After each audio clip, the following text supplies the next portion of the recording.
Good morning, YouTube. This is your man, Rage George Page, coming to you live on YouTube.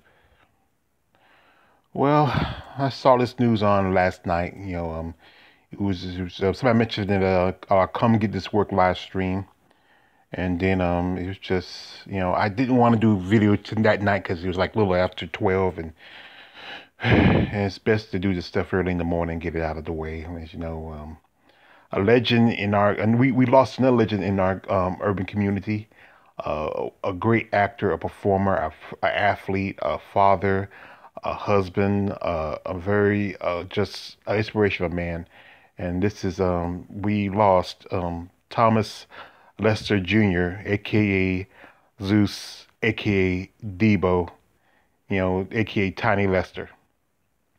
It was just it's just, I mean, it shocked me that, I was like I mean, I can't believe it. I mean, whew, I mean, he's been around for a long time. I've seen him in so many different movies and TV shows over the years. You just can't count how much work he did.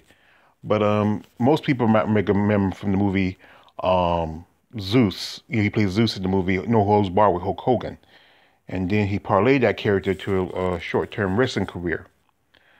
But like I said, he really started acting around about the early '80s. He did a few movies here and there. He was in a movie that some people might remember called Armed and Dangerous. It was with starring John Candy and Hugh G. Levy. He played the security guard in that movie. You know, and he later on did some more movies. And you know, it's just he was best known for his the character Deebo and in the first Friday, and you remember that movie, Ice Cube paid every actor $5,000, and when they did next Friday, he also, when he did next Friday, he came back except for Chris Tucker. He played the president in The Fifth Element, and that was a pretty cool. I mean, I saw wow, Debo playing the president, and then he came back like I said again. He came back and played the role Debo on Friday because you remember I said before, Ice Cube was trying to get the money up, and he only paid all the actors $5,000, and I remember somebody saying that Chris Tucker complained, but you got to remember this was a start movie. He just started up, and you hear everybody else complaining, and everybody else came back when it made the next three movies. Anyway, he did a lot of movies. I mean, ever say Armed and Dangerous. He was in a movie called Dirty After Dark with Martin Lawrence and John Witherspoon. Um, God, Baby, was Baby Kids. He was in the movie Posse. I mean, he had just a long list of movies. I mean, also he was in one of my favorite movies, The Dark Knight. He played that uh, prisoner that told the warden, "Give it to me." And you give him like when you give him the detonator, he just tell him, say, "Dang," he was just that good of an actor. I mean, he was just the guy that played when guys like him and Terry Crews and the late Michael Duncan Clark, they were the guys they brought in for the big guys. You remember? Oh, can't forget him and Michael Duncan Clark were in Fry together. You remember he did that part where they were doing we were playing dice, and you remember I think he's supposed to play Debo's brother, I think. But if you go back to it, if you ever watch Friday, remember that scene before Red comes up, they're playing dice. That was Michael Duncan Clark right there across from Tiny. But anyway, he was a father, a husband. He was a devout Christian. I mean, there's so much about him. He was born in Compton, California, in around he was born what year was that? I'm trying to look it up. He was born in June the 24th, 1958. And you notice that he always had a problem with his eye, where he was blind in that right eye because he had it was an incident that happened when he was born.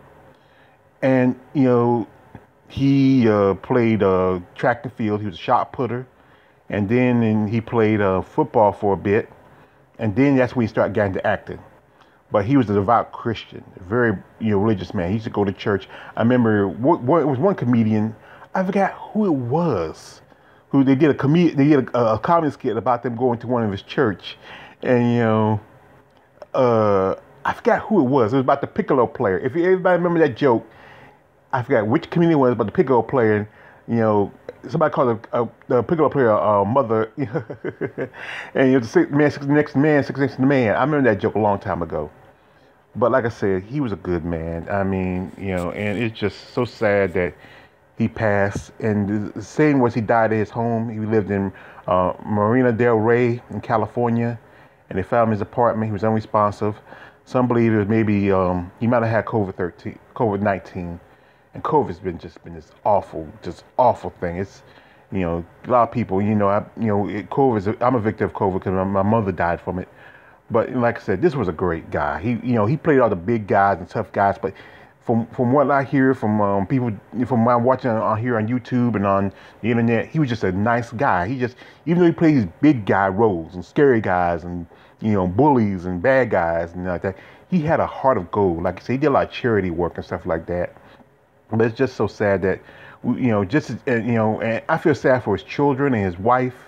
And this is close, this so close to the holidays, so close to Christmas, to lose your husband and your father. It's just sometimes not fair. But I remember when somebody told me when my brother died, God only wants the best, and that's why sometimes He comes after the best. And he was the best. He was a good actor. He was a good man. He was a good friend. I mean, he did charity work. He did a lot of stuff, and lots, especially for our community. And you never mind about the bad stuff, what he did, or the instances he have. Just remember how much of a good man he was. So I want to say rest in peace to Tommy, Tiny, Zeus, Lester. This is your man on the Raised George page.